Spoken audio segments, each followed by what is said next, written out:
তিন উপদেষ্টার বিরুদ্ধে জামাত ইসলামীর কঠিন বার্তা। সরাসরি জামাত ইসলামী বলছে যে আমরা তিনজন উপদেষ্টার নাম তালিকাবদ্ধ করেছি প্রধান উপদেষ্টার কাছে, এই তিনজনের নাম জমা দিব। আসলে কি সিরিয়াসলি জামাত এই তিনজনকে সংশোধন করতে চায় বা সরিয়ে দিতে চায়? আসলে কি জামাতের সাথে ডক্টর ইউনূসের সম্পর্কের ধরনটা কি, বর্তমানে কি ঘটছে, এটা হচ্ছে আলোচনার বিষয়। ডাক্তার সৈয়দ আব্দুল্লাহ মোহাম্মদ তাহের বলেছেন তিনজন উপদেষ্টা একটি দলের হয়ে কাজ করছে। আবার বলছেন আমরা এই তিনজন উপদেষ্টার নাম জমা দিব প্রধান উপদেষ্টার কাছে। এটা কি আসলে কিছু হবে বা আসলে কি দিবে? দেখেন, এরা কিন্তু 5 উপদেষ্টার কথা বলতো, এখন 5 জনের মধ্যে 2 জন বাদ, এখন বলে 3 জনের কথা। 5 জন উপদেষ্টা বিএনপির হয়ে কাজ করছে, এই অভিযোগ ছিল জামাতের। এখন 5 জন 3 জন হয়ে গেছে। আবার আওয়ামী বিএনপির কিন্তু এরকম তালিকা আছে যে জামাতের হয়ে কাজ করছে বা একটি দলের বা এনসিপির হয়ে কাজ করছে। এই তালিকা প্রশাসনের এবং ইসের মধ্যে বিএনপিরও আছে। তো দর্শক, আসলে কি, প্রথম কথা হচ্ছে দেখেন, জামাত ইউনূস সম্পর্ক যথেষ্ট ভালো আন্ডারস্ট্যান্ডিং আছে, এবং ভিতরে ভিতরে জামাত ইউনূসের উপর মোটামুটি সন্তুষ্টই বলা যায়। 100% সন্তুষ্টি কখনই আসবে না। জামাত সরকার আসলেও জামাত পুরোপুরি সন্তুষ্ট হবে না, তখন বলে যে আমরা আরেকটু ভালো করতাম। এটাই বাস্তবতা, হিউম্যান বিং লিমিটেশন থাকবে। সেখানে ইউনূস সরকারের উপর পুরোপুরি সন্তুষ্ট থাকবে, এটা তো হতেই পারে না। তবে অন্যান্য ইন কম্পেয়ার উইথ আদার্স, এনসিপির সাথে ইউনূসের সম্পর্কটা রহস্যজনক। বিএনপির চাইতে জামাত বেশি সন্তুষ্ট ইউনূস সরকারের উপর, কোনো অঘটন ঘটার সম্ভাবনা নেই। যেমন বিএনপি সরকারকে প্রতারক, বিশ্বাসঘাতক নানান কিছু বলেছে, কিন্তু জামাত কখনো এই টাইপের কিছু বলেনি। সর্বোচ্চ বলেছে যে পক্ষপাত দুষ্ট আচরণ, এবং তাও টোটাল সরকারকে বলেনি, কিছু উপদেষ্টাকে বলেছে। এই ব্যক্তিগত ইউনূসেরও সমালোচনা কিছুটা করেছে, বাট সেটা লিমিটেড এক্সটেন্টে। সম্পর্ক ভালো, এবং বিএনপি তো মনে করে এটা যে জামাতের যে বিরোধিতা, সরকারের বিরোধিতা, ওটা নাটক, ওটা লোক দেখানো বিরোধিতা। এনসিপি সরকারের বিরোধিতা যেটা করছে ওটা লোক দেখানো। আসলে সরকার, এনসিপি, জামাত মিলে বিএনপিকে সাইজ করতে চায়। এটা হচ্ছে বিএনপির একটা অংশের আন্ডারস্ট্যান্ডিং, বিশেষ করে ভাড়াটি বুদ্ধিজীবীদের। সেই জায়গায় ইন রিয়ালিটিও এটা যে বিএনপির চাইতে জামাতের সাথে সরকারের সম্পর্ক ভালো। তবে সুযোগ সুবিধা বেশি বিএনপি নিয়ে নিচ্ছে, এটা ঠিক। প্রশাসনের বিভিন্ন জায়গায় লোকজন সব বিএনপির, কিন্তু এই সুযোগ সুবিধা এটা আবার তাদের গলার কাটা হবে, এবং হয়েছে। যেমন প্রশাসন বিএনপিময় বলেই তো বিএনপি নিজেদেরকে ক্ষমতাসীন মনে করে চাঁদাবাজি শুরু করেছে। এই চাঁদাবাজি তো এখন বিএনপি ধ্বংসের কারণ। বিএনপি যেখানে 290 আসন পেয়ে ক্ষমতায় যাওয়ার কথা, এখন তারা 100 আসন পাবে কিনা সন্দেহ। কারণ কি? ওই যে নিজেদেরকে ক্ষমতাসীন মনে করে চাঁদাবাজি করেছে। অতএব বিএনপি যা নিয়েছে সরকার থেকে, ওটা তাদের ধ্বংসের কারণ। আর জামাত তেমন কিছু নিতে পারেনি, জাস্ট সম্পর্ক মেনটেন করেছে এবং ভালো ভদ্র রাজনীতি করেছে, এটা তাদের বিজয়ের কারণ হবে। এবার আসি এই 3 উপদেষ্টা। এই প্রথম বিশ্লেষণ করব জামাত যে 3 উপদেষ্টার কথা বলছি, 3 উপদেষ্টা কে, এই নামটা জানা আপনাদের জন্য খুব জরুরি। আমি নামটা বলে দিচ্ছি। জামাত তালিকা করেছে প্রধান উপদেষ্টার কাছে দিবে। 3 উপদেষ্টা, 1 নম্বর হচ্ছেন ডক্টর সালেউদ্দিন আহমেদ, অর্থ উপদেষ্টা। 2 নম্বর হচ্ছেন ওয়াহিদুজ্জামান, এরা মির্জা ফখরুলের বন্ধু, মির্জা ফখরুলের সাথে চা খায়, আড্ডা দেয় এবং বিএনপির প্রতি কমিটেড। আরেকজন হচ্ছে আসিফ নজরুল।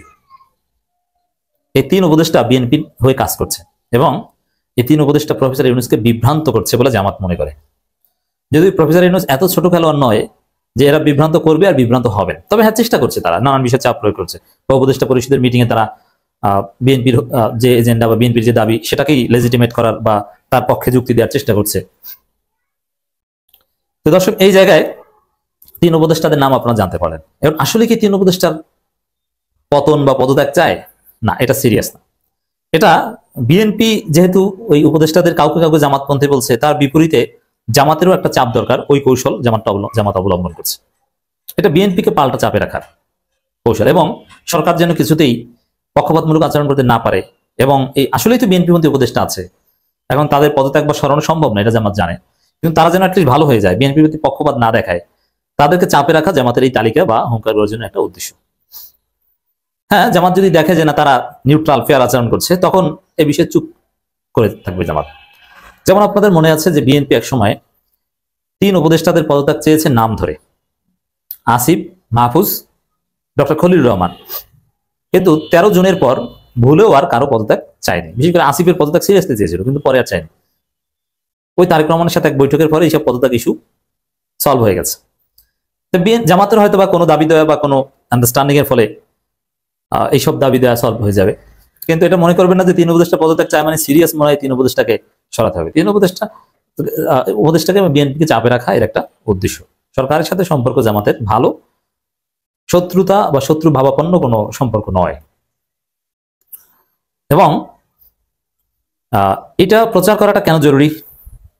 কারণ জামাত আন্দোলন করছে, এটাও যেরকম ঠিক, আবার তারা এই সরকারের উপর আস্থা রাখে, তারা কোনো তত্ত্বাবধায়ক সরকার বা অন্য নতুন কোনো কিছুর অধীনে নির্বাচন চায় না, এটাও ঠিক।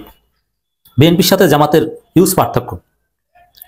বিএনপি পারলে ইউনূসকে সরিয়ে দিতে চায়, সরাসরি বলতে পারে না। জামাতেরটা এরকম কিছু না। এবং কোন একটা দল যদি জনগণের পক্ষে থাকে, হক রাজনীতি করে, ফেয়ার পলিটিক্স করে, পর্দার অন্তরাল থেকে পেছনের দরজা দিয়ে ক্ষমতা আসার কোনো ইচ্ছা না থাকে, সবচেয়ে বড় বিষয় জনগণ তাদের পক্ষে থাকলে, সরকার কর্তৃক তাদের দুই একটা দাবি দেওয়া আদায় না হলে ওরকম চিন্তা থাকে না। সরকার জামাতের এই দাবিটা মানে নেয়, তাতে কি জনগণ তো জামাতের পক্ষে, জনগণের শক্তির চাইতে তো বড় শক্তি নেই। জামাতের এই কনফিডেন্স আছে, যার ফলে জামাত কোনো ষড়যন্ত্র করছে না, এবং জনগণ জামাতের পক্ষে আছে বলে এই সরকারের অধীনে দ্রুত নির্বাচন হয়ে যাক, এটা জামাত চায়। আর জনগণ জামাতের পক্ষে না থাকলে তখন বিএনপির মতো জামাত ভান ধরা রাজনীতি করত। যেমন বিএনপি ইউনূসের পক্ষে বলছে, ওটা ভান ধরা, আসলে ইউনূসকে সরাতে চায়। বিএনপি চায় তত্ত্বাবধায়ক সরকার।